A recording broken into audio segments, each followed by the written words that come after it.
तो कैसे हैं होने वाले टीचर्स? आज हम लोग बात करने वाले हैं फिजिक्स के अंदर जो हमारे पूछे गए थे पेपर 2, ठीक है, एस्टेट के फिजिक्स पेपर का पेपर 2 का शिफ्ट नंबर 3 में कब पूछा गया था? 2020 के अंदर क्वेश्चन, ठीक है। उम्मीद करते हैं 100 क्वेश्चन का सेट है। हमारी कोशिश है कि आप अच्छे से समझ पाओ, समझ में आए तो जरूर लाइक कीजिएगा, अपने दोस्तों के साथ शेयर कीजिएगा, ठीक है। चलिए शुरू करते हैं कहानी को। पहला क्वेश्चन कह रहा है एम द्रव्यमान वाले एक वस्तु को पलायन वेग के लिए निम्नलिखित में कौन सही है? पलायन वेग के लिए which of the following is correct for escape velocity of a body of mass M. M mass के लिए किसी पलायन वेग क्या होता है? सबसे पहली बात, पलायन वेग क्या होता है? किसी भी ग्रह से किसी वस्तु को ऐसे वेलोसिटी के साथ, वेग के साथ फेंका जाए कि वापस लौट के ना आए, उसको क्या कहते हैं? उस वस्तु का पलायन वेग, ठीक है। अलग अलग ग्रहों के लिए अलग अलग होता है। तो पलायन वेग का फॉर्मूला क्या होता है? v इक्वल्स टू 2gr या 2gm/r। g gravitational constant, m mass of planet जो भी मास रहेगा, और r हमारा उसका रेडियस। तो कहीं भी वस्तु के मास की कोई चर्चा नहीं है, मतलब वस्तु का मास इसमें कहीं भी नहीं है। तो सिंपल सा मास नहीं है, मतलब क्या लिखेंगे? मास क्या होगा? 1, या इसको सिंपल सा हम कहते हैं तो m पे पावर 0 का मतलब क्या होता है? किसी भी चीज के ऊपर पावर 0 का मतलब क्या होता है? 1 होता है, तो 1। तो पृथ्वी के लिए याद रखेंगे 11.2 किलोमीटर पर सेकंड। यदि इस वेग के साथ किसी को फेंका जाएगा, ठीक है, ऊपर, तो वापस लौट के नहीं आने वाला, चला जाएगा पृथ्वी से। तो सिंपल सा क्या हो जाएगा इसका आंसर? पहला का m पे पावर 0, ठीक है। पलायन वेग क्या होता है ये पढ़ सकते हैं। पलायन वेग वह न्यूनतम वेग है जिसे किसी पिंड को ऊपर की तरफ फेंकने पर पिंड पृथ्वी के गुरुत्वीय क्षेत्र को पार कर जाता है तथा पृथ्वी पर कभी वापस नहीं लौटता है, ठीक है। एकदम आसान सा परिभाषा है, आपको पता ही है। चलिए नेक्स्ट पे आते हैं। क्या रहा है? पृष्ठ तनाव का एसआई मात्रक। पृष्ठ तनाव क्या होता है? सरफेस टेंशन इक्वल्स टू होता है फोर्स बाय लेंथ, ठीक है। फोर्स का न्यूटन और लेंथ का मीटर, इसको क्या कह सकते हैं? न्यूटन पर मीटर। तो न्यूटन पर मीटर, दूसरा का क्या हो जाएगा? सी।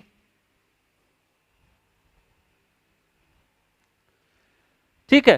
P प्लस क्यू और P माइनस क्यू के बीच कोण क्या होगा? P प्लस क्यू का मतलब क्या है? यदि मान लो ये हमारा P है और ये हमारा मान लिया Q है, तो P प्लस क्यू का मतलब P इधर और Q भी इस साइड, ठीक है। मतलब ये हमारा Q, ये हमारा P, तो दोनों के बीच का एंगल कितना? 0। यदि हमारा P इस साइड है और Q माइनस क्यू है ना, तो माइनस क्यू इस साइड होगा, तो एंगल कितना होगा? 180, ठीक है। हो सकता है ना। तो जब ये डायरेक्ट एक दूसरे के जस्ट अपोजिट रहेंगे तो ऐसा भी तो हो सकता है, P इस तरफ और Q हमारा ऐसा किसी थीटा एंगल पे, तो रिजल्टेंट इसका क्या हो जाएगा? ये हमारा क्या कहलाएगा? P plus vector Q। यदि ये P है हमारा, ये हमारा क्या है? Q है। तो समझाने का मतलब ये है कि जो P प्लस क्यू और P माइनस क्यू के बीच का एंगल की यदि बात की जाए तो हमारा क्या हो सकता है? जैसे इसके लिए तो ये हो गया ना हमारा दोनों के बीच के कोण, ये मान लो अल्फा मान लेते हैं। यदि हमारा P प्लस क्यू ऐसा और P माइनस क्यू इतना, प्लस यदि ऊपर है तो Q क्या होगा? नीचे की तरफ। अब दोनों के बीच का एंगल कितना? ये।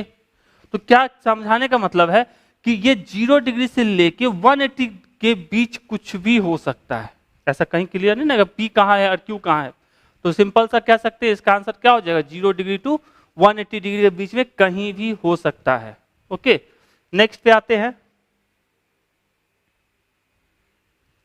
क्या न्यूटन और डाइन के बीच संबंध के लिए निम्नलिखित से कौन सही है? मतलब रिलेशन आपको बताना है न्यूटन और डाइन के बीच में। याद रखिए अभी इतना टाइम नहीं है कि आप उसको सीखे।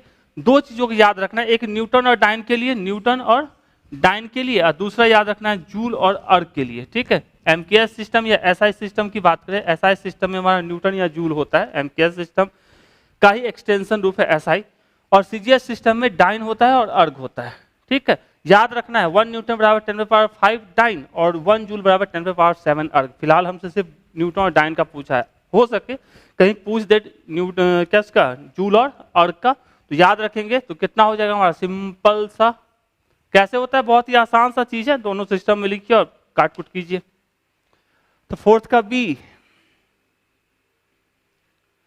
फिफ्थ का म्यू एस बाई म्यू के का मान क्या होता है? म्यू एस बाई म्यू के, म्यू एस होता है स्टैटिक फ्रिक्शन और म्यू के का मतलब होता है काइनेटिक फ्रिक्शन। स्टैटिक फ्रिक्शन जो होता है कोएफिशिएंट ऑफ फ्रिक्शन, वो ऑलवेज ग्रेटर देन होता है काइनेटिक कोएफिशिएंट ऑफ फ्रिक्शन के। ठीक है, यह सिंपल सा है, जो फ्रिक्शन फोर्स स्टैटिक होता है वो काइनेटिक फ्रिक्शन फोर्स से ज्यादा होता है। तो म्यू एस भी coefficient of kinetic static friction जो होता है वो कोएफिशिएंट ऑफ काइनेटिक फ्रिक्शन से ज्यादा होता है। तो स्वाभाविक सी बात, दोनों का रेशियो करते हैं तो क्या होता है? Mu S is greater than mu के, तो म्यू एस बाई म्यू के इज ग्रेटर देन 1। एकदम आसान सा चीज है, याद रखेंगे। तो फिफ्थ का क्या हो जाएगा? ए। चलिए नेक्स्ट की बात करते हैं। वृत्ताकार पथ पर नियत चाल से चलने वाली एक वस्तु के लिए निम्नलिखित में कौन सही है? मतलब यह है कि body moving with constant speed on the circular path, constant speed से चल रहा है, मतलब ये सर्कुलर पाथ है, इस पे कोई जो वस्तु है वो कांस्टेंट स्पीड से चल रहा है। लेकिन यदि बात करें इसके वेलोसिटी की, वेग या वेलोसिटी की, तो वेलोसिटी के पास डायरेक्शन होता है, वेक्टर क्वांटिटी होती है, इसके वजह से वेलोसिटी हर एक पॉइंट पे चेंज करेगा। ठीक है, तो कांस्टेंट क्या होता है इसका, यही पूछा जा रहा है ना। वस्तु में से कौन सही है? नियत चाल से चलने पर वस्तु के लिए कौन सही है? तो नियत चाल से चलने पर वस्तु के लिए उसकी काइनेटिक एनर्जी, क्योंकि वेलोसिटी क्या है, वेलोसिटी का मैग्नीट्यूड तो सेम है, सिर्फ डायरेक्शन होने की वजह से वेलोसिटी चेंज हो जाएगा डायरेक्शन के कारण। तो सिंपल से यहाँ कहते हैं इसके काइनेटिक एनर्जी क्या होगा, हर एक जगह इसके पास सेम होगा। ठीक है, अब चलिए कोई कह सकता है कि भाई फोर्स की बात करें, तो फोर्स की कहानी क्या है? फोर्स की यदि हम बात करें, सेंट्रीपिटल फोर्स की बात करें, तो इस जगह पे इस डायरेक्शन में रहेगा, इस जगह पे इस डायरेक्शन में रहेगा, इस जगह पे इस डायरेक्शन में रहेगा, सब जगह डायरेक्शन चेंज हो रहा है। मैग्नीट्यूड वाले फोर्स का सेम हुआ, क्या होता है फोर्स का? mv² by R. मैग्नीट्यूड जरूर सेम है लेकिन डायरेक्शन हर एक जगह चेंज है। और चूंकि एनर्जी जो होती है, एनर्जी एक स्केलर क्वांटिटी होती है, तो स्केलर तो कहीं भी डायरेक्शन की कोई बात ही नहीं है, तो हर एक जगह काइनेटिक एनर्जी क्या होगी, इसकी सेम होगी। तो आंसर क्या होगा हमारा? गतिज ऊर्जा, काइनेटिक एनर्जी। और एक चीज याद रखेंगे, अब इस पे घूमने के लिए वस्तु को कोई कार्य नहीं करना पड़ेगा, वस्तु यहाँ से चलेगी वापस यहाँ पहुंचेगी, मतलब जहां से चली तो वहीं पहुंच गई, तो टोटल विस्थापन क्या? जीरो, डिस्प्लेसमेंट जीरो, जिसके वजह से कार्य शून्य रहेगा। यदि कोई वस्तु क्या है, एक समान चाल से किसी वृत्ताकार पथ पे चलती है तो इसको भी ध्यान रखेंगे।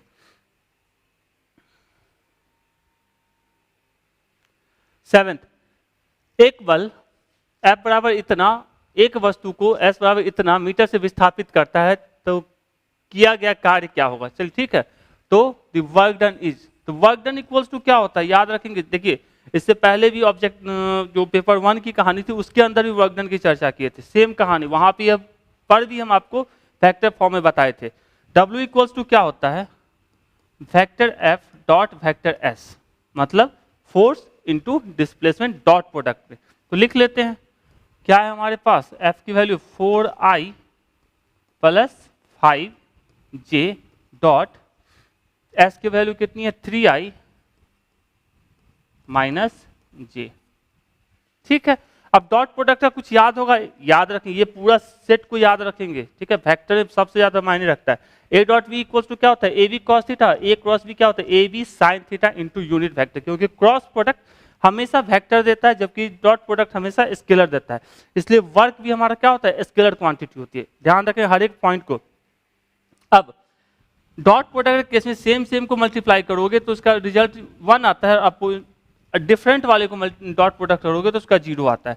मतलब सेम को करेंगे तो 1 आएगा, और सेम और डिफरेंट को करेंगे मतलब i को j के साथ करेंगे तो 0 आएगा। तो फटाफट करने के लिए सिंपल सा 4 into 3 plus 5 into minus 1, j वाले को j के साथ, i वाले को i के साथ, तो 4 इंटू 3 प्लस 5 इंटू इसके साथ क्या है? -1।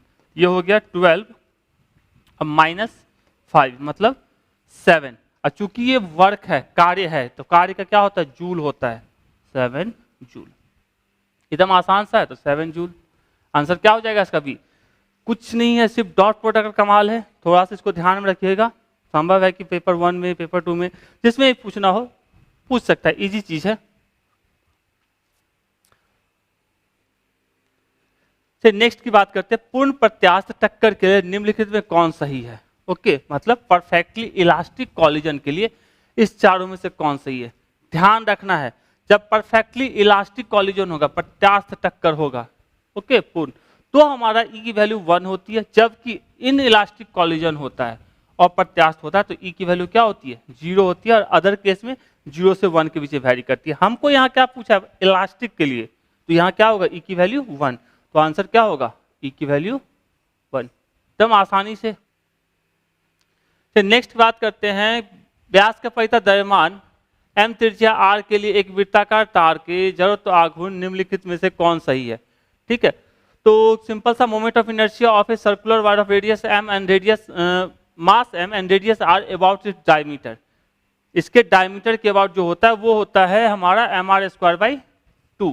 इसके साथ साथ आप याद रखोगे, रिंग के लिए M R square central axis से, डिस्क के लिए M R square by 2, rod के लिए एम एल स्क्वायर बाई 12 और सॉलिड सिलेंडर के लिए एम आर स्क्वायर बाई 2। इतना ध्यान रखिएगा एक्स्ट्रा में। ठीक है, फिलहाल इसके लिए हमारा क्या हो जाएगा, M R square by 2। 10th, गुरुत्वाकर्षण नियतांक के लिए निम्न से कौन कथन सत्य है, मतलब विच of the following statement is true for the gravitational constant. Gravitational constant एक कांस्टेंट है जिसका वैल्यू कहीं भी वैरी नहीं करता, बदलता नहीं है, मतलब उसकी वैल्यू कितनी होती है, 6.67 इंटू 10⁻⁻11 न्यूटन मीटर स्क्वायर पर केजी स्क्वायर। ठीक, तो इसका कोई मात्रक नहीं होता। भैया मात्रक इतना सारा दिख रहा है, कैसे नहीं होता है, सभी मात्रकों की पद्धति के लिए इसका मान एक ही होता है, ऐसा कुछ नहीं है। जो ही न्यूटन को बदलोगे, मीटर को बदलोगे, किलोग्राम को बदलोगे तो वैल्यू तो बदलेगी ही। ठीक, यह एक बल है, बल तो है नहीं। नेक्स्ट हमारा, जिस माध्यम में पिंड को रखा जाता है उसके प्रकृति पर यह निर्भर नहीं करता है। स्वाभाविक सी बात है, जी की वैल्यू माध्यम पर निर्भर नहीं करता है। ठीक है, उस कहीं भी आप रख दोगे जी की वैल्यू सेम ही रहने वाली है। जैसे एक हमारा होता है कूलम्स कांस्टेंट, वो माध्यम पर निर्भर करता है, जबकि जी का जो गुरुत्वाकर्षण नियतांक है उसका मान माध्यम पर निर्भर नहीं करता है। तो ध्यान रखेंगे तो आंसर क्या हो जाएगा, डी।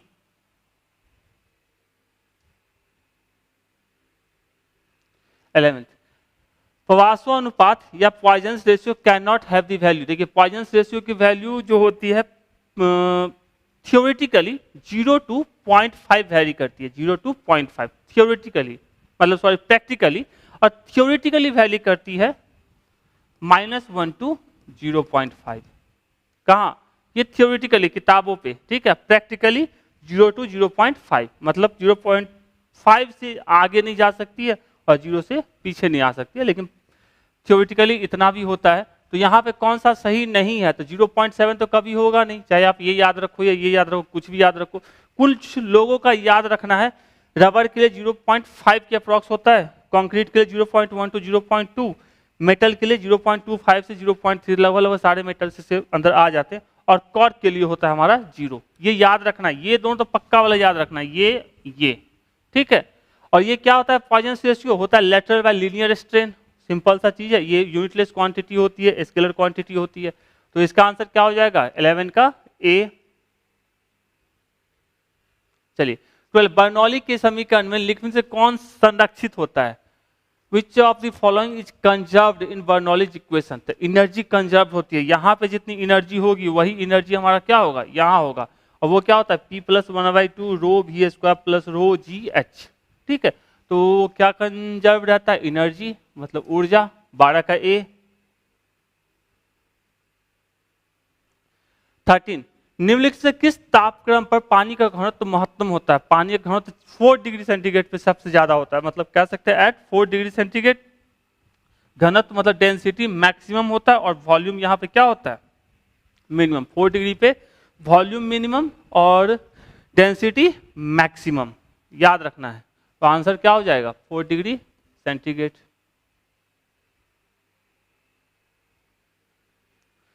गैस की आंतरिक ऊर्जा निर्भर करती है, गैस की आंतरिक ऊर्जा निर्भर सिर्फ और सिर्फ उसके तापमान पर, टेम्परेचर पर डिपेंड करती है। तो इट्स टेम्परेचर।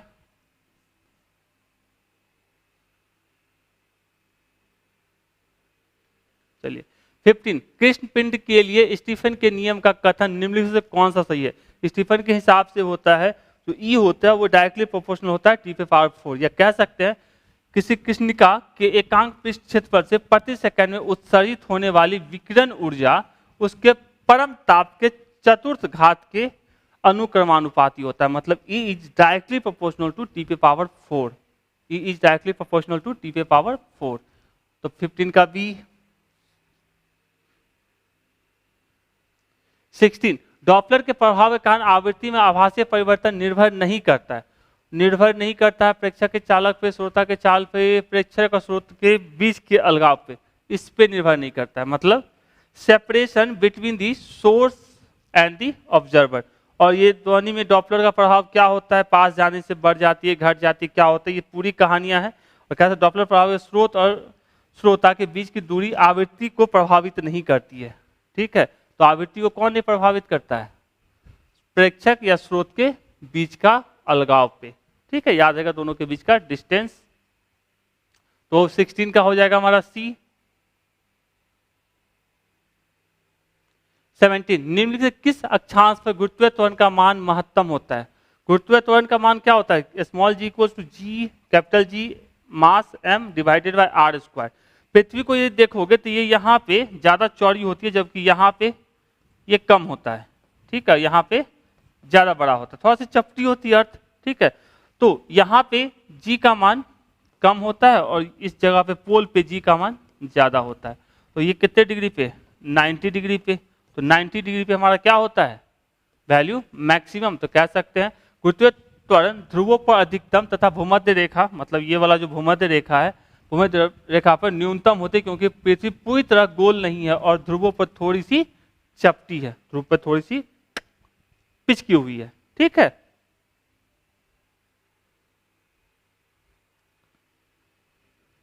निम्नलिखित से किस भौतिक राशि का SI मात्रक पास्कल होता है।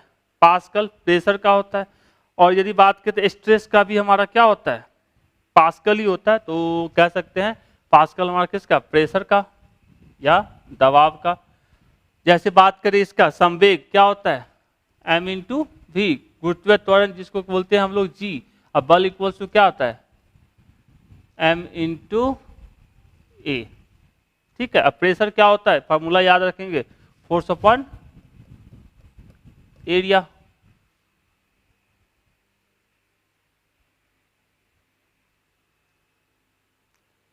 एटीन का क्या हो जाएगा D। 19, खुला आर्गन वाले के कंपन का सेकंड अधिस्वर निम्नलिखित में से कौन है, मतलब सेकंड ओवरटोन। देखिए याद रखोगे इसके साथ साथ ये पूरा भी फंडामेंटल फ्रीक्वेंसी या फर्स्ट ओवरटोन जो होता है वो होता है जिसको हम लोग बोलते हैं N1, वो होता है V/12। उसका सेकंड जो हमारा होता है, सेकंड ओवरटोन कह सकते हैं 2 टाइम्स होता है किसके, फंडामेंटल के। और जो हमारा थर्ड ओवरटोन या इसको कहते हैं सेकंड सॉरी थर्ड हार्मोनिक, और सेकंड ओवरटोन जो होता है वो 3 टाइम्स होता है फंडामेंटल के। तो हमको किसका पूछा जाए, सेकंड ओवरटोन। तो फर्स्ट ओवरटोन, सेकंड ओवरटोन या थर्ड हार्मोनिक 3 टाइम्स होता है फंडामेंटल के, तो 3 टाइम्स होता है हमारे फंडामेंटल के। तो इसको नोट करके रखना है, सिर्फ कितना 1 से 2 दिन बचे हुए हैं, थोड़ा जितना हो उतना कोशिश कीजिए। 19, दबाव का नियम निम्नलिखित में कौन निरूपित करता है, या कह सकते हैं सिंपल सा रिप्रेजेंटेटिव लॉ ऑफ प्रेशर। साथ साथ इसको सबको याद रखना है, बॉयल्स लॉ भी is directly proportional to 1/p, और यहाँ पे बॉयल्स लॉ में टेम्परेचर कांस्टेंट होता है, जबकि चार्ल्स लॉ में हमारा प्रेशर कांस्टेंट होता है, या कह सकते हैं प्रेशर लॉ के अंदर वॉल्यूम कांस्टेंट होता है, और p जो होता है डायरेक्टली प्रोपोर्शनल होता है t के। तो इससे कांस्टेंट क्या होता है ये भी याद रखना है, ओके। तो हमसे प्रेशर लॉ का पूछा तो p is directly proportional to t at volume constant, तो कांस्टेंट वॉल्यूम। तो 20 का आंसर क्या हो जाएगा, C, ठीक है एकदम। तो हमारी कोशिश है कि जितना पूछा है उससे को अच्छे से समझा पाए। अच्छा लगे तो पक्का वाला लाइक तो जरूर कीजिए, अच्छा लगता है किसी वीडियो पर लाइक आता है तो आप लोग प्यार दिखाते हो।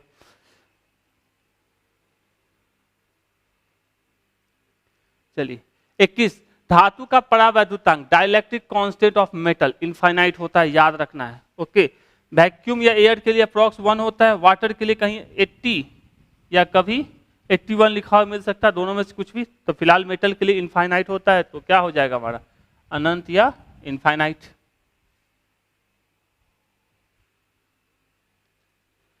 चलिए विद्युत आवेश के बीच लगने वाले बल का नियम निम्नलिखित से कौन देता है, मतलब फोर्स एक्टिंग बिटवीन किसके, इलेक्ट्रिक चार्ज के लिए तो हमको पता है कूलम्ब्स लॉ होता है, इसमें कुछ सोचना ही नहीं है।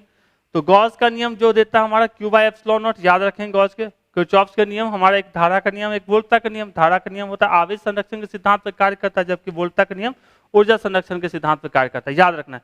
कूलम्ब का नियम के लिए फॉर्मूला F इक्वल टू के Q1 Q2 by R square, मतलब दो आवेशों के बीच में लगता है। जबकि फैराडे का नियम क्या है, इंडक्शन के ऊपर बेस्ड होता है, EMF इक्वल टू होता है माइनस d∅ बाई dt, सब याद रखिए।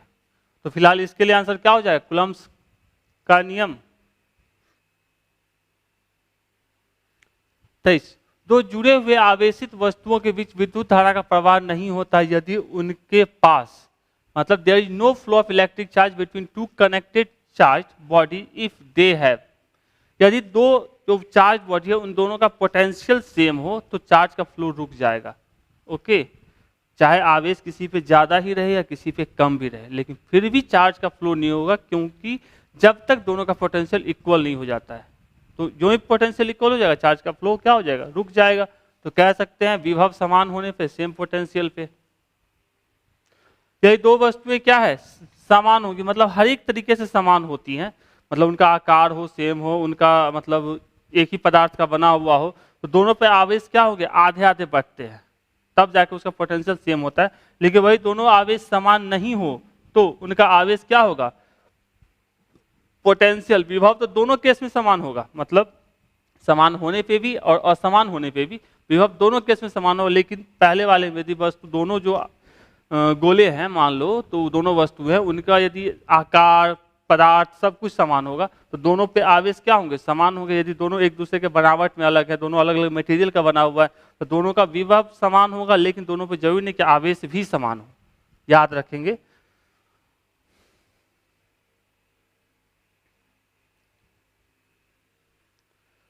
चलिए, वोल्ट मीटर का व्यवहार का निम्नलिखित से किसे मापा जाता है, which of the following is measured by using volt meter. तो वोल्ट मीटर से हम लोग क्या मापते हैं, करंट को एमीटर से मापा जाता है, रेसिस्टेंस को ओम मीटर से मापा जाता है, ठीक है। मास को किससे मापा जाता है, स्पेक्ट्रोमीटर से, और पोटेंशियोमीटर मतलब वोल्ट मीटर से पोटेंशियल डिफरेंस या पोटेंशियल को मापा जाता है, याद रखेंगे, सिंपल सा है। तो विभवांतर को किससे मापा जाता है, वोल्ट मीटर से। एमीटर से करंट मापते हैं, ठीक है, याद रखें, एमीटर से करंट मापते हैं, ओम मीटर से रेसिस्टेंस मापते हैं। 24 का बी। 25, रासायनिक तुल्यांक बराबर होता है, केमिकल इक्विवेलेंट, ये क्या होता है, तुल्यांक होता है जो परमाणु द्रव्यमान तथा संयोजकता का अनुपात होता है, द्रव्यमान बटे संयोजकता, परमाणु भार बटे संयोजकता, मतलब एटॉमिक वेट बाय वैलेंसी, इसी को क्या कहते हैं हम लोग, रासायनिक तुल्यांक, याद रखेंगे क्या जाता है।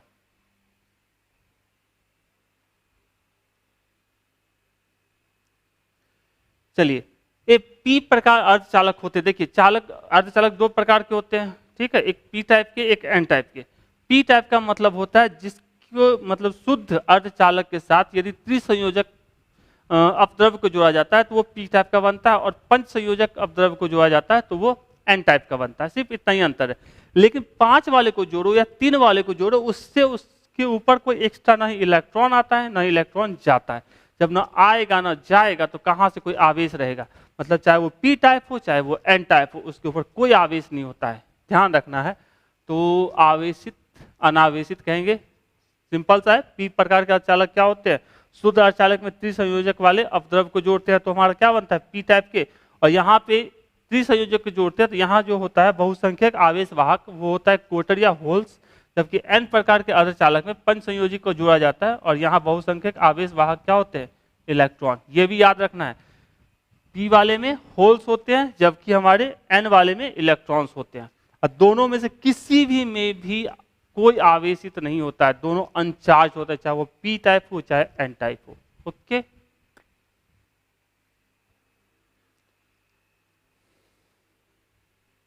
सत्ताईस, हाइड्रोजन परमाणु में इलेक्ट्रॉन का न्यूनतम कक्षीय कोणीय संवेग, कोणीय संवेग क्या होता है, L इक्वल्स टू mvr कोणीय संवेग होता है हाइड्रोजन परमाणु के लिए। यदि n equals n into H by two pi, तो मिनिमम की बात करें तो n की वैल्यू क्या होती है 1, तो h by two pi, h by two पाई।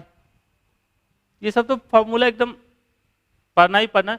और सिंपल सा एक रिक्वेस्ट है कि आप जो भी 12th के वीडियो जो डाले गए हैं बिहार बोर्ड के, ठीक है, उसके ऑब्जेक्टिव का जरूर आप प्रैक्टिस, यदि आप यहाँ तक कहाँ तक पहुँचे 27 तक पहुँचे हैं तो आपके लिए सिंपल सा बता रहे हैं कि ऑब्जेक्टिव का प्रैक्टिस, ये काफ़ी सारे मतलब कुछ तो आपको जरूर हेल्प मिले, काफ़ी सारे नहीं, लेकिन कुछ क्वेश्चंस ऐसे हैं जो वहाँ से भी आपको टकराएंगे, ठीक है।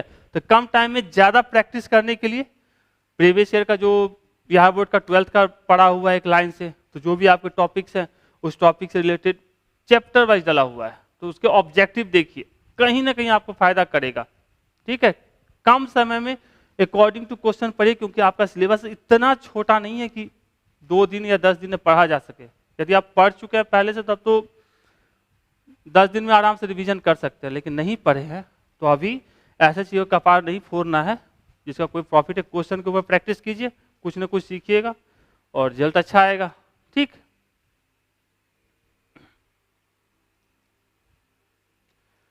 (28) प्लांक्स नियतांक की बीमा निम्नलिखित में से कौन देता है? प्लांक्स नियतांक, प्लांक्स कांस्टेंट। प्लांक्स कांस्टेंट की वैल्यू कितनी होती है? 6.63 into 10⁻34 joule second, joule second, joule second. Force into distance क्या होता है? जूल, और टाइम का सेकेंड। तो जूल सेकेंड किससे मिलेगा? Force into distance into time, मतलब बल गुणे दूनी गुणे समय। आसान सा है, तो इसको तो याद रखना है, प्लांक्स कांस्टेंट की वैल्यू के साथ साथ इसका यूनिट जूल सेकेंड।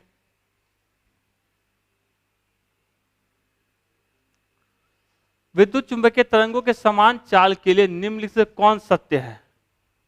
इनमें से सभी तरंग दैर्ध्यों के लिए नहीं, सभी माध्यमों में नहीं, सभी तीव्रताओं के लिए। तो इसका हमारा हो जाएगा सी। अब विद्युत चुंबकीय तरंग क्या होती है? थोड़ा बहुत आप पढ़े हुए होंगे, जिसमें चुंबकीय तरंगे, चुंबकीय क्षेत्र और विद्युत क्षेत्र दोनों पाए जाते हैं। उसके लंबवत जो तरंग चलती है उसको विद्युत चुंबकीय तरंगे कहते हैं। सिंपल सा चीज है, जिसके चलने के लिए किसी माध्यम की आवश्यकता नहीं पड़ती है। और क्या है, विद्युत क्षेत्र और चुंबकीय क्षेत्र एक दूसरे क्या होते हैं? इसमें लंबवत होते हैं।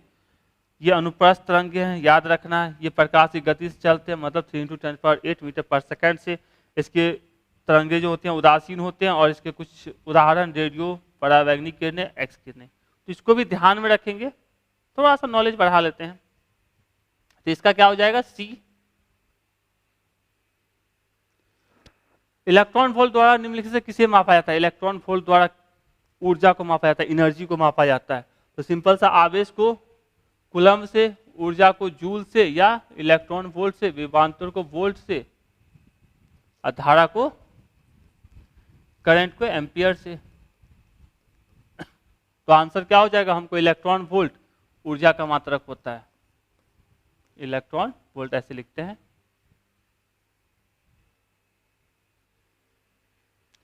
चलिए नेक्स्ट की बात करते हैं। एक पिंड पर, एक पिंड पर निम्नलिखित में कौन आवेश संभव नहीं है? किसी वस्तु पर आवेश के लिए ये जानते होंगे Q = N × E, ठीक है। मतलब और N जो होना चाहिए वो क्या होना चाहिए? 1 2 3 4। तो यदि सबसे पहले E की वैल्यू कितनी होती है? 1.6 × 10⁻⁻19 कूलम, ठीक।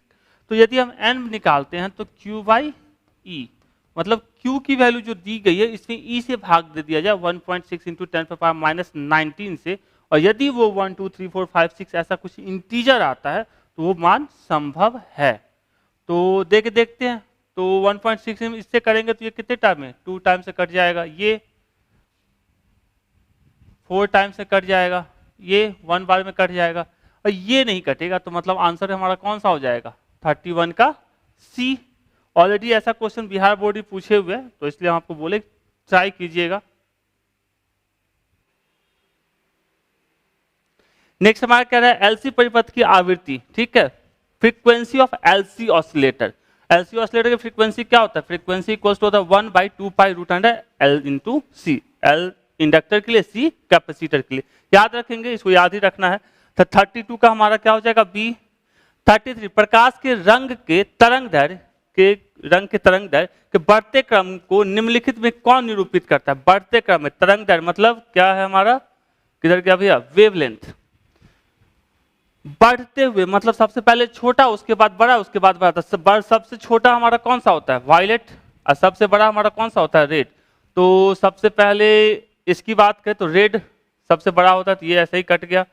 येलो, येलो के बाद रेड, ठीक है, ब्लू उससे पहले होता है, ये भी कट गया, ब्लू, उसके बाद रेड येलो, ये भी कट गया। नेक्स्ट हमारा ब्लू येलो और रेड बढ़ते हुए, इसकी कितनी है ब्लू की 450 से लेके 495, येलो की हमारी है 570 से और रेड की है 620 से। ठीक है, तो आंसर क्या हो जाएगा हमारा डी। एकदम याद रखिए उसका वेवलेंथ या तरंग दैर्घ्य कितनी होती है। कलर का पूछा है तो अभी ये पूछा, नेक्स्ट टाइम हो सकता है कि किसी और का पूछे। ठीक, तो 33 का क्या हो जाएगा डी। 34 सामान्य आंख लेंस का फोकस दूरी, जो हमारा आंख होता है उसका सामान्य आंख का जो फोकस दूरी कितनी होती है। ठीक है, लेंस से रेटिना पे ही जाकर उसको फोकस करना होता है, तो रेटिना तक की ही दूरी क्या कहलाएगी, उसके सामान्य आंख की फोकस दूरी या फिर जो लेंस हमारा उसका फोकस दूरी, तो वो हमारा होता है 2 सेंटीमीटर। याद रखेंगे 25 सेंटीमीटर नहीं लगा देंगे, 25 सेंटीमीटर निकटतम दृष्टि की दूरी होती है। ओके, तो 2 सेंटीमीटर, 2 सेंटीमीटर। कुछ लोग 25 सेंटीमीटर के साथ भी जा सकते हैं, भैया 25 ना लगाइएगा, 25 सेंटीमीटर तक आप मिनिमम देख सकते हो, उसके पास लाओगे तो नहीं देखोगे। तो 34 का बी। 35 √3 अपवर्तनांक वाले माध्यम के लिए क्रांतिक कोण क्या होता है, साइन सी। याद रखेंगे साइन सी इक्वल्स टू क्या होता है 1/μ। अब म्यू की वैल्यू कितनी 1/√2, सॉरी म्यू की वैल्यू √2, तो 1/√2, तो सी की वैल्यू क्या हो जाएगी 45 डिग्री। मतलब ये है साइन थीटा बराबर 1/√2, तो साइन थीटा बराबर लिख सकते हैं साइन 45 डिग्री, या 45 मतलब थीटा, तो आंसर क्या हो जाएगा 45। ये तो हो गया इस क्वेश्चन का जवाब। खासकर इसको भी याद रखना है, पानी के लिए अपवर्तनांक कितना होता है और क्रांतिक कोण का मान कितना होता है। बर्फ के लिए अपवर्तनांक कितना, क्रांतिक कोण का मान, ये थोड़ा सा ज्ञान बढ़ाना है, पूछ सकते हैं। ठीक है, तो 35 का क्या हो जाएगा बी। 36 जब प्रकाश हवा से कांच में जाती है, हवा से कांच में जाती है, निम्नलिखित किस रंग के लिए विचलन कोण अधिकतम होता है। देखिए सबसे कम होता है लाल वाले के लिए विचलन कोण सबसे कम, मतलब विचलन कोण का मतलब ये है कि बहादुर को जाना ऐसे था और कितने से विचलित हुआ, तो सबसे कम में लाल वाला हुआ और सबसे ज्यादा कौन सा हुआ वायलेट वाला। तो वायलेट किसका पूछा जाए, अधिकतम होती है, तो वायलेट मतलब बैगनी का क्या होता है विचलन कोण सबका मान सबसे अधिक होता है।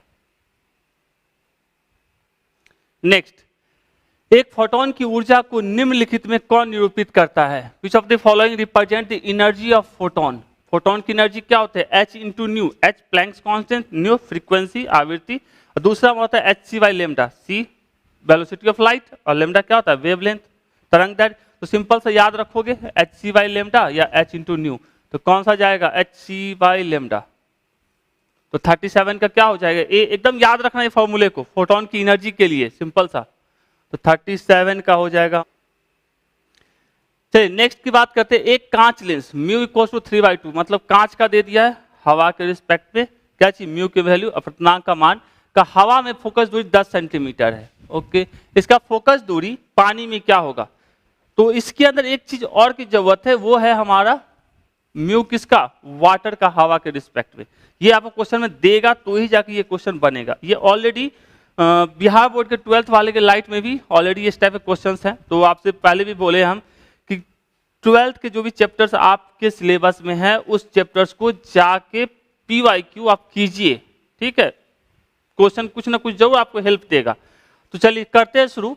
हमको फोकस लेंस का क्या फॉर्मूला पता है, एयर के लिए हमारा हो जाएगा म्यू, पहला किसका हवा के रिस्पेक्ट में ग्लास का कितना दिया है एयर के रिस्पेक्ट में 1/r1 माइनस 1/r2, ये वाला फॉर्मूला से 1/f equals to mu minus 1 1/r1 minus 1/r2 से। दूसरा हमको दिया है निकालना किसका है हवा में, ठीक है सॉरी हवा में कह रहे पानी के लिए कांच का। Okay, this focal length in water, अब लेंस को कहां लेके गए वाटर के अंदर, तो वहां के लिए पूछ रहा है, तो अब इसका फोकल लेंथ क्या होगा, तो 1/f किसके लिए वाटर के लिए, तो म्यू ग्लास का चाहिए किसके रिस्पेक्ट में वाटर के रिस्पेक्ट में माइनस 1/r1 माइनस 1/r2। देखिए ये जो दिया है हमारा म्यू, ये जो म्यू हमको दिया है किसका कांच लेंस का, मतलब ग्लास का दिया है एयर के रिस्पेक्ट में, कितना दिया है 3/2। और ये जो हमको दिया है, ये दिया है आपका म्यू वाटर का एयर के रिस्पेक्ट में कितना है 4/3, 4/3। लेकिन हमको किसका चाहिए, कांच का चाहिए वाटर के रिस्पेक्ट में, वो तो दिया नहीं है तो निकालना पड़ेगा। तो उसके लिए हम क्या करेंगे, म्यू जी वाई वाटर, इसको लिख सकते हैं mu G Y, mu water air के रिस्पेक्ट में, एयर के रिस्पेक्ट में, mu G by A, mu G by A 3/2 और म्यू वाटर बाई ए ये हमको 4/3। तो ये हमारा कितना हो जाएगा 9/8। अब हमको सब कुछ पता चल गया, अब दोनों को डिवाइड कर देते हैं। लो इससे ये साफ और ये हमारा पलट के कितना हो जाएगा, ये पलट के हो जाएगा FW ऊपर चला जाएगा बाई FA, ऊपर में कितना म्यू जी ए के रिस्पेक्ट में, म्यू जी ए के रिस्पेक्ट में -1 divided by mu G water के रिस्पेक्ट में, म्यू जी वाटर के रिस्पेक्ट में -1। इतना, ये दोनों सेम है, कट गया, बाकी सबको जस का तस लिख दिए। ओके, तो अब अपने को पता है म्यू जी एयर के रिस्पेक्ट में कितना है 3/2, 3/2 -1 और म्यू जी वाटर के रिस्पेक्ट में जस्ट निकाले 9/8 -1। कितना हो गया, ये 3 में से 1 2 गया तो 1/2 ऊपर बचा और नीचे बचा 1/8। तो ये हो गया हमारा कितना 8/2 मतलब 4। तो क्वेश्चन में हमको क्या निकला FW/FA, FW/FA बराबर 4 निकला। तो FW बराबर क्या हो जाएगा 4 × FA और 4 का 4 और एयर में फोकस लेंथ दिया है कितना है 10 सेंटीमीटर, तो F × 10 मतलब 40 सेंटीमीटर। तो आंसर क्या हो जाएगा इसका 40 सेंटीमीटर। तो इस क्वेश्चन को ऑलरेडी बिहार बोर्ड पूछ चुका है, मतलब 12th बोर्ड को पूछता है, तो इसलिए हम बोलते हैं जाके थोड़ा सा 12th बोर्ड के भी क्वेश्चन को देखिए, वहां भी इसी लगभग हमको सेम ही क्वेश्चन पूछा गया था। चलिए 38 का क्या हो जाएगा D।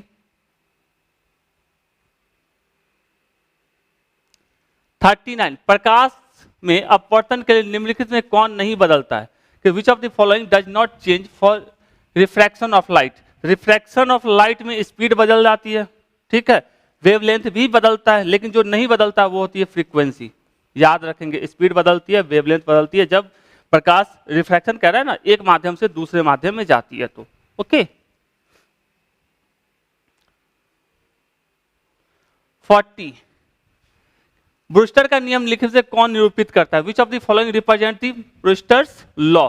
देखिए ब्रूस्टर का लॉ ध्रुवीकरण पर आधारित होता है, ठीक है, तो ये कहानी आप जानते ही होंगे, फिर भी आपको थोड़ा सा डिटेल दे दिए है। यहाँ पे जो होता है हमारा आईपी को बोला जाता है ध्रुवन कोण, क्या बोलते हैं ध्रुवन कोण। अब उसके हिसाब से म्यू इक्वल्स टू आता है 10 IP, तो म्यू इक्वल्स टू 10 IP, ठीक है, तो इसका आंसर क्या हो जाएगा C। तो ये आपको याद रखना पड़ेगा।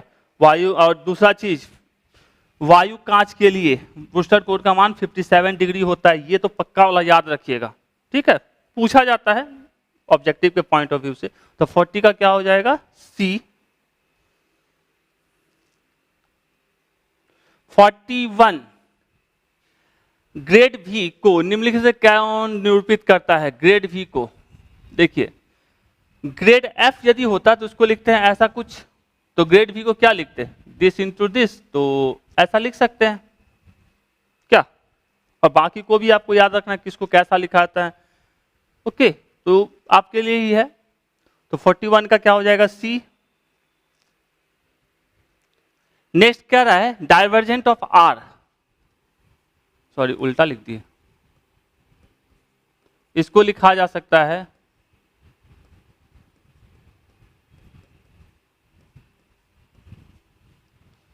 J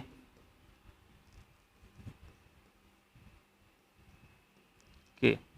डाइवर्जेंट डॉट प्रोडक्ट किसके साथ है R के साथ, वेक्टर R को कैसे लिख सकते हैं XI plus YJ plus ZK। अब डॉट प्रोडक्ट आपको पता होगा सेम को यदि मल्टीप्लाई करते हैं तो 1 मिलता है, और डिफरेंट को मल्टीप्लाई करते हैं मतलब I डॉट I करेंगे तो 1, इससे पहले भी एक क्वेश्चन था, और I डॉट J करेंगे तो 0, ऐसा वाला। तो सिंपल सा इसको इसके साथ करते हैं, ये हमारा क्या बन जाएगा, ये सब आपको पढ़ा हुआ होगा, ठीक है। तो ये हमारा क्या हो जाएगा, ये हो जाएगा 1 + 1 + 1 बराबर कितना 3 के। तो थोड़ा सा एकदम बेसिक सा चीज से पूछा गया है तो इजी है, इतना लिखिए, लिखिए आंसर क्या हो जाएगा हमारा 3। 42 का सी। 43 L² LZ का मान होता है, इसका मान जो होता है वो होता है 0, याद रखेंगे 43। 44 तो निकाय का तापीय धारिता, enthalpy of A system. Enthalpy क्या होता है, change in internal energy, pressure into change in volume, ठीक है। तो कौन सा चला जाएगा प्लस ये 44 का क्या हो जाएगा ए, और इंथैल्पी क्या होता है ये तो आपको पता ही है। तो 44 का ए। 45 कोणीय संवेग होता है, कोणीय संवेग mvr भी होता है, इसलिए ऐसा लिखते mvr, और m इंटू भी हमारा होता है क्या चीज, ये दोनों मिलकर मोमेंट बनाता है। तो यदि वेक्टर फॉर्म में लिखते तो vector r cross product vector p क्या लीनियर मोमेंटम, और r पता ही है, तो क्या लिखा जा सकता है r क्रॉस p। 45 का a। 46 वाट रहित धारा मतलब वाटलेस करंट के लिए पावर फैक्टर कितना होता है 0 होता है, ये तो याद ही होगा, ठीक है। तो याद रखना है पावर फैक्टर 0 होता है वाटलेस करंट के लिए। 46 का ए।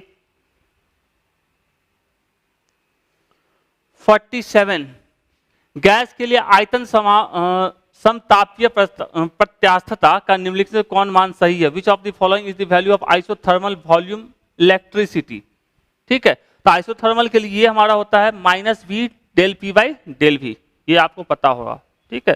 तो चलिए हमको ये पता है कौन सा है आइसोथर्मल प्रोसेस है। हम लोग जानते हैं गैस इक्वेशन से PV इक्वल्स टू क्या होता है RT, और चूंकि T को कांस्टेंट आइसोथर्मल है, आइसोथर्मल है ना, आइसोथर्मल मतलब टेम्परेचर कांस्टेंट है, मतलब T भी कांस्टेंट R भी कांस्टेंट, तो डिफरेंशिएट इसको करोगे तो लिख सकते हैं इसका डिफरेंशिएशन क्या हो जाएगा P del V plus V del P is equals to 0।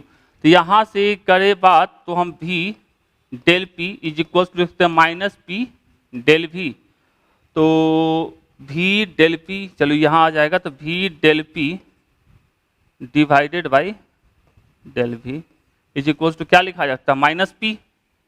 सिर्फ सिंपल सा सबको सॉल्व करते चलना है, इतना लिख सकते हैं।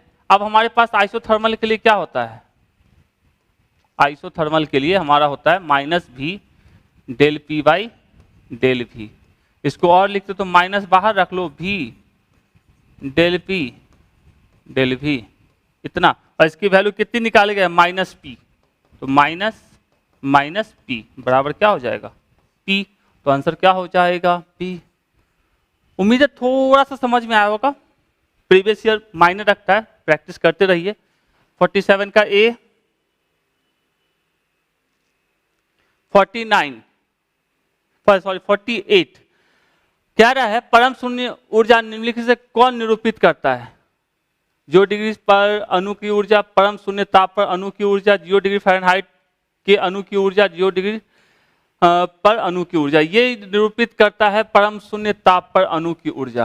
परम शून्य ऊर्जा किसको निरूपित करता है, परम शून्य पर के अणु की ऊर्जा। ओके, तो क्या हो जाएगा इसका आंसर 48 का बी। 49 निम्नलिखित में किस अवस्था में एंट्रोपी अधिकतम होती है, ठोस द्रव्य गैस इनमें से कोई नहीं, कौन सा होगा बताइए। देखिए एंट्रोपी का मतलब होता है कि मतलब एटम के पास कितना एनर्जी एक्स्ट्रा है, ठीक है। तो गैस के स्टेट में रहेगा तो एटम फ्री रहता है, जिसके वजह से गैसीय स्टेट में हमारा क्या होता है एंट्रोपी सबसे ज्यादा होता है। 49 का क्या हो जाएगा सी। और ऐसे भी यहां लिखे भी है एंट्रोपी सबसे ज्यादा गैस की होती है, उसके बाद लिक्विड की, और उसके से कम किसकी होती है सॉलिड की होती है, तो याद रखना है। तो 49 का हो जाएगा सी। 50 अस्थायी अवस्था में वस्तु के तापक्रम के लिए निम्नलिखित से कौन सही है, क्या कह रहा है, which of the following is correct for the temperature of body in steady state. Steady state का मतलब क्या होता है कि जो चेंज नहीं होता, टाइम के रिस्पेक्ट में जो नहीं बदलता, उसी को स्टडी स्टेट कहते हैं। लेकिन अलग अलग पॉइंट्स पे अलग अलग हो सकते हैं, लेकिन टाइम के रिस्पेक्ट में बदलने नहीं चाहिए। तो इसका आंसर क्या हो जाएगा, समय के साथ जो नहीं बदलता है और वस्तु के विभिन्न बिंदुओं पर भिन्न हो सकता है, हो सकता है। ठीक है, स्टडी स्टेट का मतलब सिंपल सा, टाइम के रिस्पेक्ट में। यदि मान लो आप यदि 50 की वेलोसिटी से जा रहे हो और 1 घंटे के बाद ही 50 की ही वेलोसिटी आप मेंटेन करके रख रहे हो, तो इसका मतलब क्या है कि आप स्टडी स्टेट में हो। तो आंसर क्या हो जाएगा 50 का डी।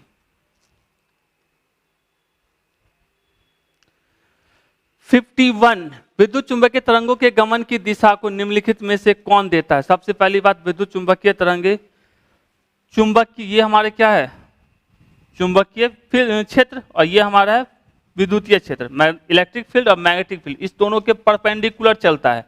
तो हमेशा याद रखेंगे जब भी देगा तो मैग्नेटिक फील्ड और इलेक्ट्रिक फील्ड के क्रॉस प्रोडक्ट को ही देगा। तो ये हमारा होता है ई क्रॉस बी। ठीक है, हमेशा ये कैसे चलती है, ऐसे चलती है, और ये एक ऊपर और एक हमारा इस तरफ, तो इसके लंबवत चलती है, परपेंडिकुलर चलती है। तो कह सकते हैं ई क्रॉस बी, 51 का डी।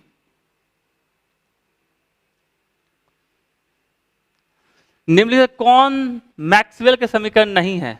मैक्सवेल का इसमें से कौन इक्वेशन है, मैच कर लेते हैं। 4 इक्वेशन अपने पास है, मैच कर लो। तो इसको यदि मैच करेंगे, ds by D V, ds by D V, ds by D V constant temperature, dp by dt volume, तो ये इसके साथ मैच करता है, तो सही बात है।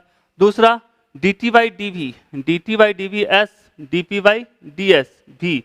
देखिए यहाँ पे माइनस है, लेकिन यहाँ माइनस नहीं है, माइनस होना चाहिए था।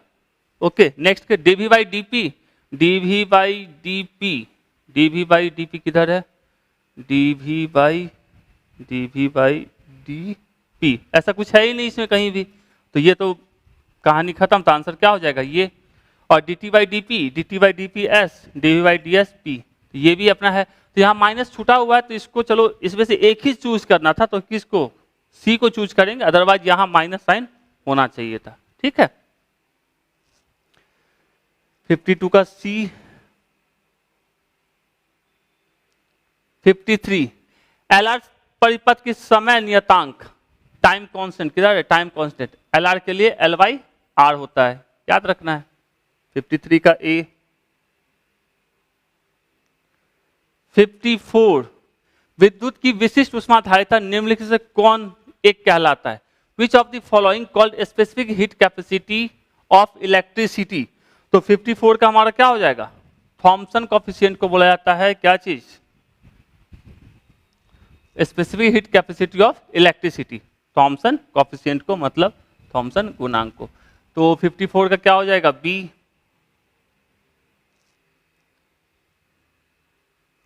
55, एक कण के स्थिर द्रव्यमान के लिए जब उसका चाल बढ़ता है तो निम्न से कौन है बढ़ता है। स्थिर द्रव्यमान, देखिए रेस्ट मास जो होता है किसी बॉडी का वेलोसिटी के बढ़ने से नहीं बदलता, उसका मास बदलता है, रेस्ट मास। स्थिर द्रव्यमान कभी नहीं बदलेगा, चाहे वस्तु रुकी हुई हो चाहे वो गति में हो, लेकिन वही उसके द्रव्यमान की बात करें तो वो बदलता है। कौन से इक्वेशन के, m equals to M not, ये हमारा रेस्ट मास होता है उसका, 1 minus V square by C square. तो यहाँ पे क्या होगा, रेस्ट मास नहीं बदलता, मतलब समान रहता है, रिमेन्स दी सेम। 55 का सी।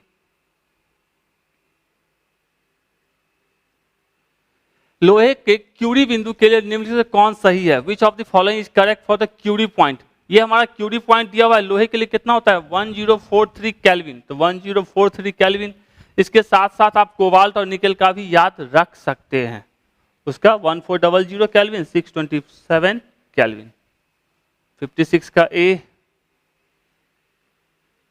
निर्वात में चुंबकन तीव्रता के लिए निम्न से कौन सही है, चुंबकन तीव्रता के लिए कौन सही है। Which of the following is correct for the intensity of magnetization, वो हमारा होता है 0। ठीक है, इंटेंसिटी ऑफ मैग्नेटाइजेशन क्या होता है, magnetic dipole moment by volume, या बोलते हैं पोल स्ट्रेंथ बाई एरिया, और इसका यूनिट क्या होता है एम्पियर पर मीटर। याद रखोगे, इसको भी जरूरी है। तो 57 का क्या हो जाएगा डी। 58, परिनालिका के अंदर चुंबकीय क्षेत्र होता है, इनसाइड दी सोलेनॉइड कह सकते हैं वो क्या होता है म्यू नॉट एन आई, ये हमारा परिनालिका है, इसके अंदर चुंबकीय क्षेत्र की बात करें तो म्यू नॉट एन आई कौन सा है, म्यू नॉट एन आई, तो 58 का क्या हो जाएगा बी, आई मतलब करंट, एन मतलब number of turns per unit length, okay. और यदि हम वन इंड की बात करते, किसी एक इंड की बात करते तो वहां पे क्या होता है mu not an I by 2, याद रख सकते हैं। तो हो जाएगा 58 का ए। 59 एक पदार्थ के चुंबकीय रासायनिक तुल्यांक का एसआई मात्रक, देखिए चुंबकीय रासायनिक तुल्यांक या इलेक्ट्रोकेमिकल इक्विवेलेंट वो क्या होता है, electrochemical equivalent is the mass of substance of deposited or liberated on the electrolyte per coulomb of charge, electrolyte per coulomb मतलब mass per coulomb, ठीक है, तो kg per coulomb, तो kg per coulomb।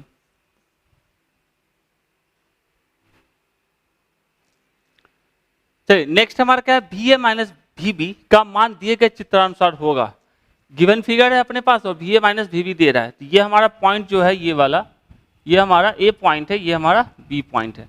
चलते हैं ए से बी की तरफ, तो बी ए, ओके, पीछे जा रहे हैं भी ए से बी की तरफ, तो हमको सबसे पहले बैटरी मिला, ठीक है, मतलब सेल मिला, सेल का ईएमएफ ई है, और उल्टा जाने पे ऑलरेडी करंट इलेक्ट्रिसिटी 12th में आपने पढ़ा होगा, ऑब्जेक्टिव में भी आपको मिलेगा, तो इसको क्या करेंगे माइनस करेंगे, तो माइनस ई। रेसिस्टेंस मिला, इंटरनल रेसिस्टेंस आर, तो उसके लिए क्या होगा, करंट के डायरेक्शन में यदि हम चलते हैं तो हमको क्या बोलता है निगेटिव करते हैं, अदरवाइज हम क्या करेंगे इसको पॉजिटिव लेंगे, तो इसको क्या लिखेंगे प्लस आई इंटू आर। कहाँ पहुंच गए, रेसिस्टेंस से आगे निकले तो कहाँ पहुंच गए वी पे, तो V A minus V B is equals to क्या लिख सकते हैं E minus I into R, तो E minus I into R. यदि इससे नहीं चाहते हैं तो सर्किट इक्वेशन भी आपको पता है, यहां से सीधा सीधी वी इक्वल्स टू क्या लिख सकते थे ई माइनस आई आर, और यही हमारा होता है V A minus V B बराबर ई माइनस आई आर, ठीक है, एकदम आराम से लिखा जा सकता है जिससे आपको पसंद हो। तो 60 का हो जाएगा बी। 61 आवेशित चालक के लिए निकटतम विद्युतीय क्षेत्र E, electric field E near a charge conducting surface, electric charge and field के अंदर 12th के अंदर, ये भी चैप्टर अपने पास है। यदि हम यहाँ क्या कर रहे हैं आवेशित चालक के निकट, तो सबसे पहले यहाँ पे ये क्लियर नहीं कि पतली चादर है या मोटी चादर है, यदि क्लियरली नहीं लिखा हो कि पतली है या मोटी है तो आप मोटी का काम करेंगे, ओके। यदि पतली होती चादर, थिन होता तो होता सिग्मा बाई 2 एप्सिलॉन नॉट, और यदि थिक होता तो सिग्मा बाई एप्सिलॉन नॉट, ठीक है, सिग्मा बाई एप्सिलॉन नॉट, तो क्या होता है सिग्मा बाई एप्सिलॉन नॉट, ठीक है, थोड़ा सा मिस प्रिंटिंग है, तो sigma by epsilon not. Thick की ही बात करेंगे यहाँ पे, 61 का ए। 62 फैराडे नियतांक F बराबर होता है, देखिए फैराडे नियतांक F बराबर सिंपल सा 96500 कूलम पर मोल, नॉर्मली आपको कहीं भी लिखा मिलेगा, लेकिन यहाँ फैराडे के टर्म में दिया है तो इसको लिखा जाएगा फैराडे पर मोल, तो इसका आंसर क्या हो जाएगा 1 फैराडे पर मोल।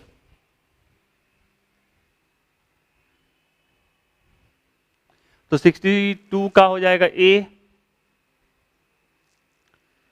63 बीटा क्षय प्रक्रिया के लिए निम्नलिखित से कौन सही है, देखिए अल्फा बीटा गामा तीनों के लिए याद रखिए, यदि अल्फा किसी से निकलता है, मतलब किसी से यदि आप अल्फा निकालोगे तो इसको एटॉमिक नंबर के अंदर 2 घटेगा और एटॉमिक मास में 4 घटेगा। यदि बीटा निकालोगे तो एटॉमिक नंबर में 1 बढ़ जाता है, एटॉमिक मास से कोई फर्क नहीं पड़ता, जबकि गामा केस में ना एटॉमिक नंबर या एटॉमिक मास किसी में कोई फर्क नहीं पड़ता है। तो बीटा क्षय तो मतलब क्या है, एटॉमिक जेड के अंदर 1 बढ़ेगा, तो जेड के अंदर 1 किसमें बढ़ रहा है, इसमें भी बढ़ रहा है, इसमें भी बढ़ रहा है, इसमें घट रहा है, इसमें घट रहा है, चलो इस दोनों में बढ़ रहा है, ओके। लेकिन ए जेड तो हमारा साथ में क्या निकलती है, एनर्जी भी निकलती है, तो आंसर क्या हो जाएगा बी, 63 का बी।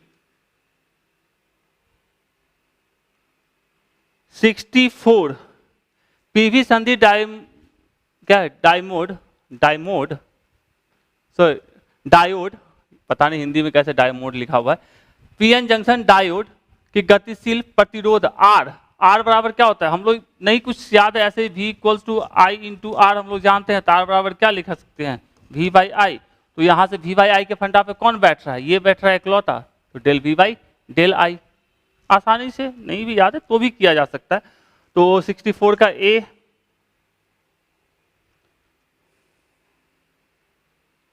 हाइड्रोजन परमाणु के प्रथम उत्तेजित अवस्था में ऊर्जा क्या होगी? प्रथम उत्तेजित अवस्था, देखिए ये इस तरीके से इसका निकाला जा सकता है। हाइड्रोजन परमाणु का जेड की वैल्यू 1 होती है, ठीक है। यदि फर्स्ट की बात करते हैं, n इक्वल्स टू 1 पे बात करें तो n इक्वल्स टू 1 पे कितना आ जाएगा? ये एनर्जी इक्वल्स टू होता है 13-13.6 इलेक्ट्रॉन वोल्ट, ठीक है।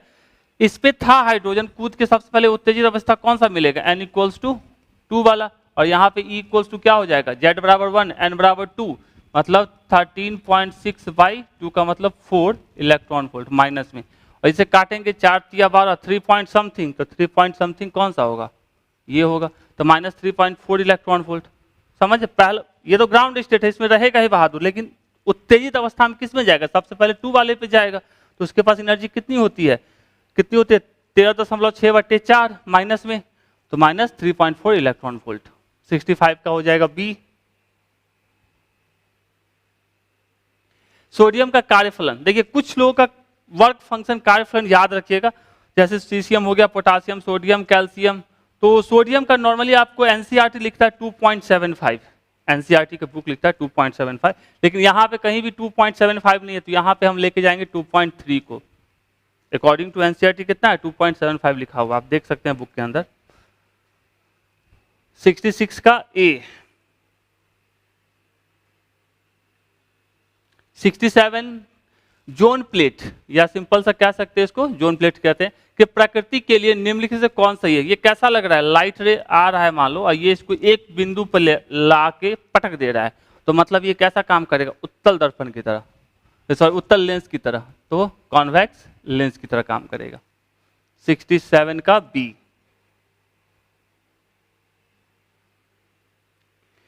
मॉल्स के नियम के निम्नलिखित से कौन सही है? वो हमारा होता है I0 cos स्क्वायर थीटा। 68 का ए, याद रखना है इसको।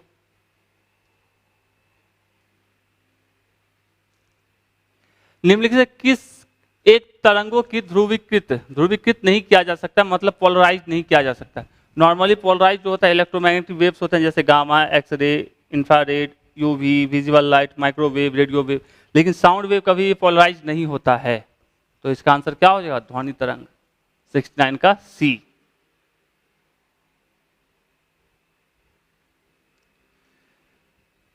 π/2 कालांतर के लिए संगत पथांतर होगा, path difference corresponding to phase difference π/2।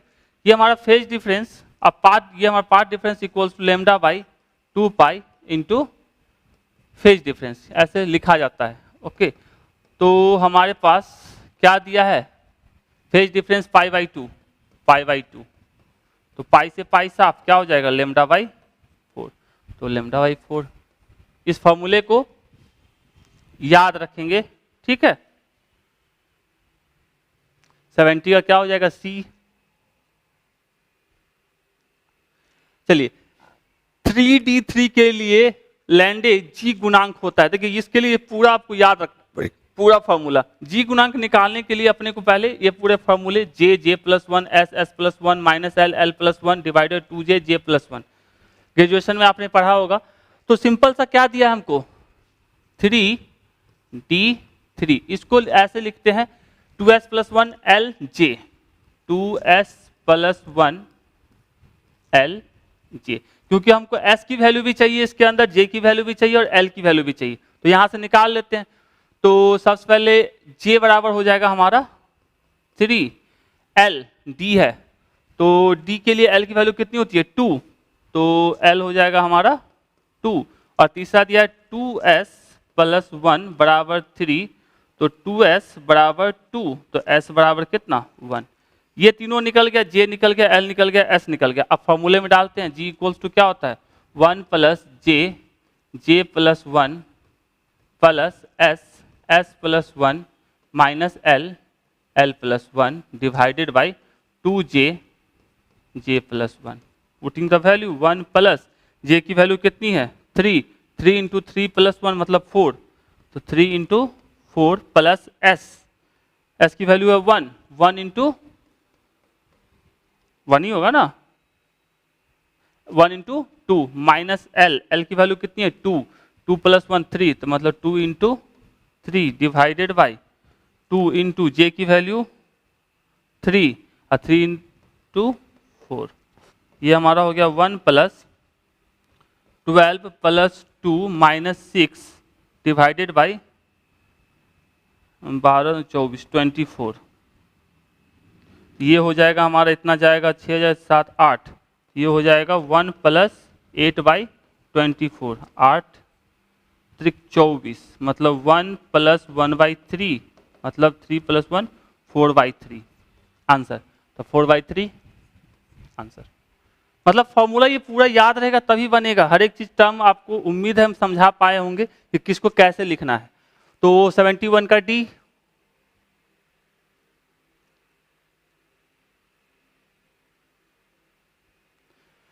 72 की बात करते हैं तो परमाणु के इलेक्ट्रॉन की गतिज ऊर्जा होती है। गतिज ऊर्जा क्या होती है? काइनेटिक एनर्जी इक्वल टू लिख सकते हैं फॉर्मूले के हिसाब से 13.6 × Z²/n² इलेक्ट्रॉन वोल्ट।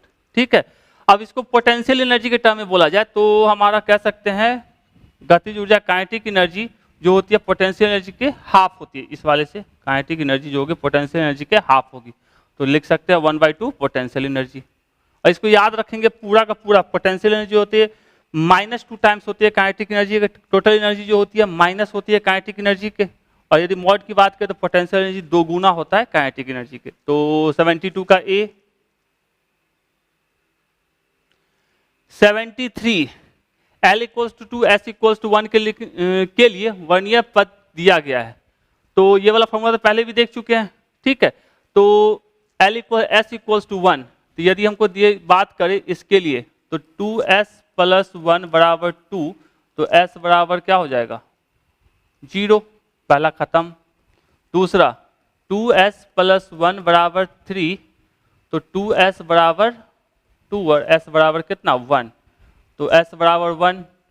ठीक है, और l को चेक करते हैं, l किसके लिए है? d के लिए। l d के लिए कितना होता है 2 होता है, तो l 2 है, तो हमारा आंसर क्या हो जाएगा P 73 का B। उम्मीद है समझ में आया होगा 73 का B।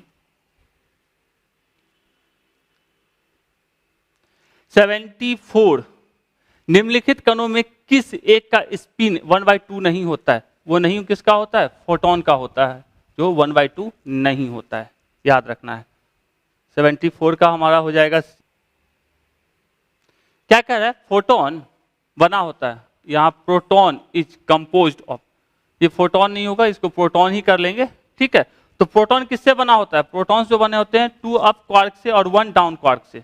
ठीक है, तो 2 up quark and 1 down quark, मतलब 2 अप क्वार्क और 1 डाउन क्वार्क। जब और याद रखेंगे न्यूट्रॉन के लिए 1 अप क्वार्क होता है जबकि 1 डाउन क्वार्क होता है, ध्यान रखना है। तो इसका आंसर क्या हो जाएगा 75 का ए।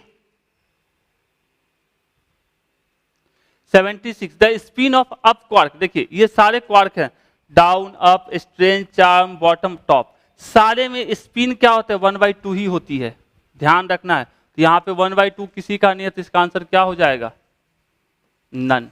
लेकिन यहाँ स्पिन नहीं पूछ के इसको पूछना चाहिए था चार्ज कितना रहता है। तो अप क्वार्क का चार्ज यदि हम बात करें, अप क्वार्क का चार्ज होता है +2/3, तो यदि चार्ज पूछता तो ये हमारा आंसर सही होता 2/3, लेकिन यदि स्पिन पूछेगा तो स्पिन 1/2 ही होता है सारे के लिए। ओके, 76 का क्या हो जाएगा? कुछ नहीं।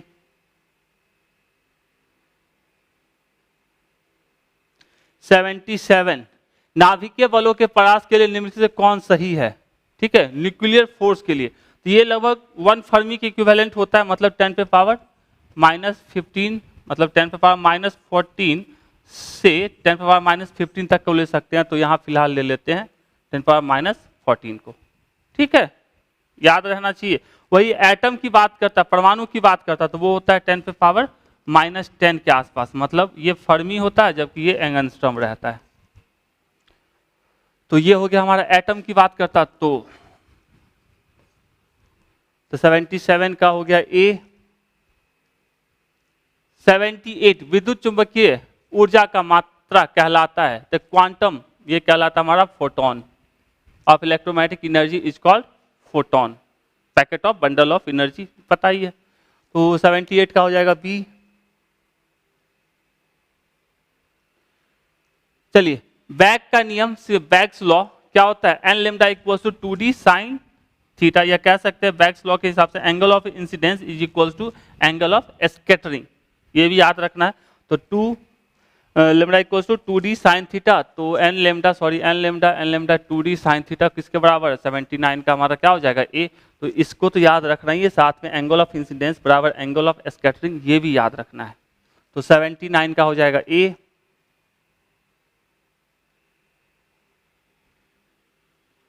मैक्सवेल का समीकरण निम्नलिखित से कौन है, आप देखिए इतने सारे अपने को दिए हुए हैं, ये मैक्सवेल के समीकरण है। तो पहला वाला डेल बी जीरो ये होता है, कौन है, तो कौन है, ये ए है, बी वाला नहीं है, सी वाला ये भी है, और डी वाला ये भी ऑलरेडी है। तो कौन है कि जहाँ पे अच्छा रहता, कौन नहीं है पूछता, तो हमारा बी आंसर होता। कौन है तो A B, A C D तीनों है, ठीक है। इक्वेशन आप याद रखोगे, 80 का हो जाएगा ए सी डी। पॉइंटिंग सदिश को निम्नलिखित से कौन निरूपित करता है, पॉइंटिंग वेक्टर इक्वल्स टू होता है E into H electric field, और दूसरा हमारा इंटेंसिटी ऑफ मैग्नेटाइजेशन, और जानते हैं म्यू इक्वल्स टू क्या होता है, B by H, mu equals to B by H. तो एच इक्वल्स टू क्या लिख सकते हैं, बी बाई म्यू। अब पॉइंटिंग वेक्टर इक्वल्स टू हमको पता ही है क्या होता है, ई क्रॉस वेक्टर एच, तो यहां से लिख सकते हैं E cross vector B by mu, तो E cross B by mu, तो मतलब ये। तो थोड़ा सा याद रखेंगे क्या जाता है, 2 दिन की कहानी। 81 का ए। चलिए मुक्त कण के लिए किसका श्रोडिंगर समीकरण होता है, कौन सा होता है, 82 के लिए याद रखना है, ए बी 82 का हमारा हो जाएगा, ये दोनों हो जाता है हमारा। देखिए एक्चुअली आपको देखने को मिलेगा मैक्सिमम टाइम आपका इसके टर्म में, ठीक है, लेकिन ये भी मैक्सिमम हम बी के साथ ही जाना चाहते हैं, लेकिन डी को भी लिया जा सकता है, ओके। तो बी हमारा मोस्ट अप्रोप्रिएट आंसर होगा इसके लिए, 82 का बी।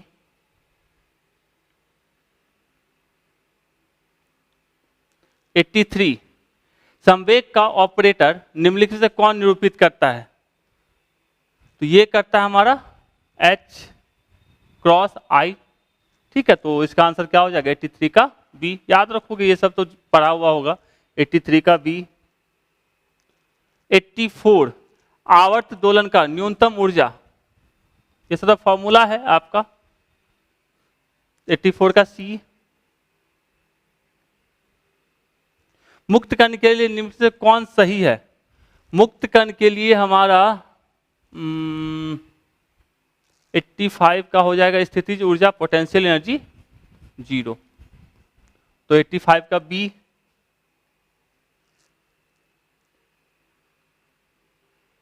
86 कुल कोणीय संवेग के लिए निम्न से कौन सा, कोणीय संवेग क्या होता है, total angular momentum sum of spin momentum और ऑर्बिटल एंगुलर मोमेंटम। तो सिंपल सा कह सकते हैं ये L प्लस S, ठीक है, L plus S total angular momentum देगा। तो 86 का C। विद्युत क्षेत्र में वर्णक्रम रेखा का विखंडन कहलाता है। देखिए इलेक्ट्रिक फील्ड में जो रेखा का विखंडन होता है वो होता है स्टार्क इफेक्ट, और जबकि हमारा जीवन इफेक्ट क्या होता है, मैग्नेटिक फील्ड। ये थोड़ा एरो पहले होता है एक्सटर्नल इलेक्ट्रिक फील्ड, यहाँ ये एरो होना चाहिए था। तो किसमें का इलेक्ट्रिक फील्ड में क्या रहा है, तो हमारा क्या होगा, स्टार्क प्रभाव, स्टार्क इफेक्ट। 87 का ए। चलिए ऊर्जा प्रवाह या energy flux is equal to, energy flux क्या होता है, energy per unit area per unit time. उसी तरह एनर्जी डेंसिटी क्या होता है, energy per unit volume, okay. तो एनर्जी का मतलब जूल, एरिया का मीटर स्क्वायर, और टाइम के लिए सेकंड। तो जूल पर सेकंड हमारा क्या बनता है, पावर बनता है, और मीटर स्क्वायर मतलब एरिया, तो पावर बाय एरिया। तो पावर बाय एरिया कौन सा है, 88 का हमारा क्या हो जाएगा, पावर बाय एरिया मतलब सी।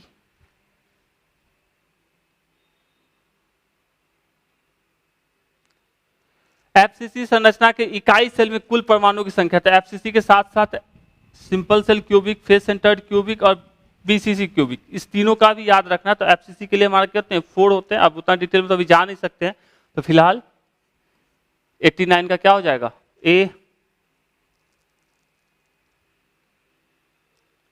निम्न से किसका मात्रक वोल्ट पर मीटर होता है? वोल्ट पर मीटर जो हमारा मात्रक होता है वो होता है इलेक्ट्रिक फील्ड का। याद रखें, इलेक्ट्रिक फ्लक्स का वोल्ट मीटर होता है, इलेक्ट्रिक पोटेंशियल का वोल्ट, इलेक्ट्रिक कैपेसिटी या कैपेसिटेंस का फैराड, और इलेक्ट्रिक फील्ड का वोल्ट पर मीटर। कैसे होता है ये भी ध्यान रखोगे, E = -dV/dr। तो इसका हो गया वोल्ट और इसका हो गया मीटर, वोल्ट पर मीटर। 90 का क्या हो गया D।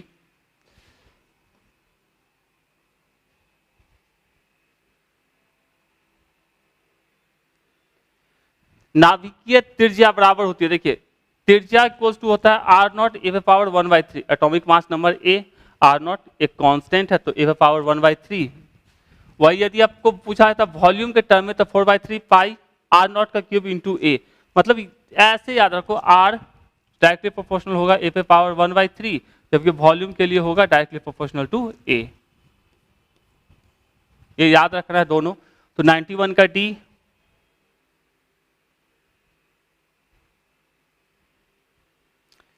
डाउन कॉर्क का मान होता है, डाउन कॉर्क के लिए क्या मान होता है? Down cork down up down -1/3, तो -1/3।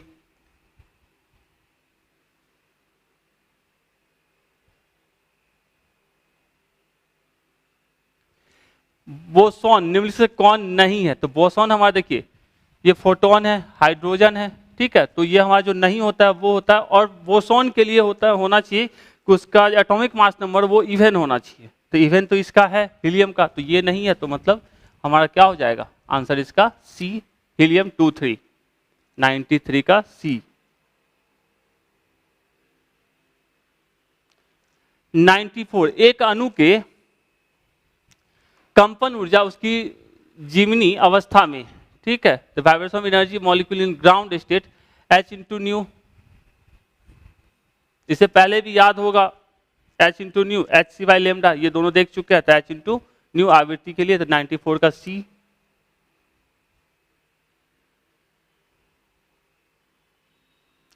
निम्नलिखित अणुओं में से कौन सा एक घूर्णी वर्णक्रम प्रदर्शित नहीं करता है? वो होता है हमारा H2। नहीं करता है, क्यों नहीं करता है? ये एटॉमिक मॉलिक्यूल होते हैं but does not exhibit pure rotational spectrum because it has symmetrical molecular structure. थोड़ा सा डिटेल यदि पढ़ना चाहे पढ़ेंगे तो क्वेश्चन याद कीजिए जैसा भी है। तो इसका क्या हो जाएगा 95 का A। 96 हीलियम नियॉन लेजर में लेजर संक्रमण होता है, किसके कारण होता है? देखिए लेजर का संक्रमण, ये हमारा हीलियम, ये हमारा नियॉन, तो लेजर का संक्रमण हमारा नियॉन में होता है। नियॉन के कारण तो कह सकते हैं नियॉन ओनली। और इसके अंदर जो गैस भरी होती है हीलियम और नियॉन की, उसमें 90% हीलियम होता है और 10% क्या होता है? नियॉन रहता है। ये भी याद रखना है। 96 का B। 2D 3/2 की बहुलता दी जाती है। बहुलता का मतलब होता है सिंपल सा 2s+1। ये हमारा देता है अपना क्या मल्टीप्लिसिटी। तो ये 2s+1 की वैल्यू कितनी है? यहाँ पे 2 है, तो आंसर क्या हो जाएगा इसका 2। तो 2s+1 बहुलता देता है, तो सिंपल सा 2s+1 इक्वल्स टू, इसमें क्या दिया 2, तो इसलिए मल्टीप्लिसिटी क्या हो जाएगी इसकी 2। याद रखेंगे इसको। 97 का B। रैम और रोम क्या मेमोरी होता है कंप्यूटर का? तो सिंपल सा कंप्यूटर मेमोरी होता है, कंप्यूटर की यादें। 98 का B। 99 यदि साबुन के बुलबुले में अधिक हवा धकेल दी जाती तो उसमें दाब, देखिए हवा अंदर अधिक जाएगा जिसके कारण उसकी त्रिज्या बढ़ जाएगी। त्रिज्या के बढ़ने से उसका क्या होगा? दाब कम हो जाता है, तो कम हो जाता है। जैसे ये हवा का बुलबुला है ना, इसमें हवा जो ही ज्यादा दोगे तो उसकी त्रिज्या बढ़ेगी, बड़ा आकार का बनेगा, जिसके वजह से उसका दाब क्या हो जाता है? उसके अंदर कम हो जाता है। तो 99 का क्या हो जाएगा A। यदि Q एक चक्रीय समन्वय है तो इसके लिए हमको याद रखना पड़ेगा del L/del Q equals to 0। तो 100 का हमारा क्या हो जाएगा B। Thanks for watching. तो ये आपके क्वेश्चन थे 2020 के 2020 2020 के। तो 100 क्वेश्चन जो पार्ट 2 से थे, यदि आपको अच्छा लगा बाबू अपने दोस्तों के साथ शेयर कीजिएगा और 4 के आइएगा एग्जाम को, क्योंकि मेहनत लगता है क्वेश्चन बैंक भी बनाने में, जल्दी मार्केट में मिलता भी नहीं है। तो उम्मीद है समझ में आया होगा। थैंक्स, और अपने दोस्तों के साथ शेयर जरूर कीजिए और कमेंट करके बताइए कैसा लगा। थोड़ा बोरिंग तो जरूर लगा होगा, क्योंकि 100 क्वेश्चन को इतना जल्दी कंप्लीट करना आसान नहीं है। Best of luck for your upcoming exam. Thank you.